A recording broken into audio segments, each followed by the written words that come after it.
நேர்கள் அனைவருக்கும் அஸ்ஸலாமு அலைக்கும் வரஹமத்துல்லாஹி வபரகாத்துஹு. உங்கள் அனைவர் மீதும் சாந்தியும் சமாதானமும் உண்டாவதாக. மரணம் தன் வாழ்வின் தொடக்கம் என்று புரிந்து கொண்டு இஸ்லாத்தை ஏற்றுக்கொண்ட பிரான்ஸ் கப்பல் படை அதிகாரி. அல்லாஹு அக்பர். பிரான்ஸ் கப்பல் படையைச் சேர்ந்த அதிகாரி மாஸ்டர் ஜெபஸ்டன் என்பவர் தற்போது இஸ்லாத்தை ஏற்றுக்கொண்டு இருக்கிறார். அவர் தனது கையில் திருக்குர்ஆனுடன் தனது முகநூலில் இஸ்லாத்தை ஏற்றுக்கொண்டதாக அறிவித்து பதிவை ஒன்றை இட்டிருக்கிறார். பிரான்சிலிருந்து ஒரு கப்பல் கல்டி என்கின்ற ஒரு தீவுக்கு பயணித்தது. அதில் மொத்தம் 11 நபர்கள் அந்த கப்பலில் இருந்தும் கப்பல் படைக்கு தளம் அமைப்பது குறித்து ஆய்வுகள் மேற்கொள்ள சென்றோம். திடீரென்று சில கிலோமீட்டர் சென்ற பிறகு கப்பலுக்கு மிகப்பெரிய சேதம்.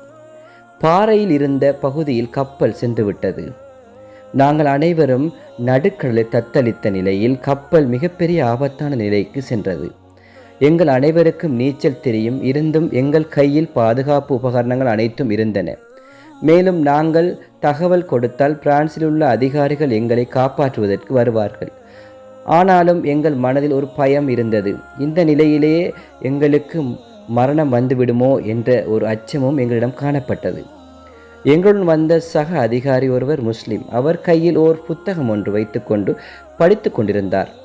இந்த இக்கட்டான நிலையில் சர்வசாதாரணமாக அவர் இருப்பது குறித்து எங்களுக்கு ஆச்சரியமாக இருந்தது. ஆபத்தான இந்த நிலைமையை இவர் இப்படி இருப்பதற்கான காரணம் என்னவென்று நாங்கள் ஆராய்ந்த பொழுது அவர் சொன்னார், நான் திருக்குர்ஆனை படித்து கொண்டிருப்பதாகவும் எனக்கு மரணம் குறித்து எந்த அச்சமும் இல்லை என்று குறிப்பிட்டிருந்தார்.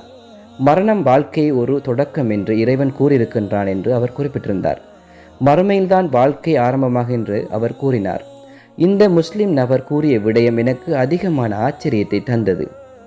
அவரிடம் இருந்த குர்ஆனை நான் வாங்கி படித்த போது என்னை அறியாமலே அழுதுவிட்டேன். உடனே நான் இஸ்லாத்தை ஏற்றுக்கொள்ள வேண்டும் என அவரிடம் கூறினேன். பின்னர் ஷஹாதாவை முன்மொழிந்து இஸ்லாத்தை ஏற்றுக்கொண்டேன். அல்லாஹு அக்பர். கப்பலை விட்டு நான் இன்னும் இறங்கவில்லை, ஆனால் என்னை இஸ்லாம் ஈர்த்துவிட்டது என அவர் பதிவில் குறிப்பிட்டிருந்தார்.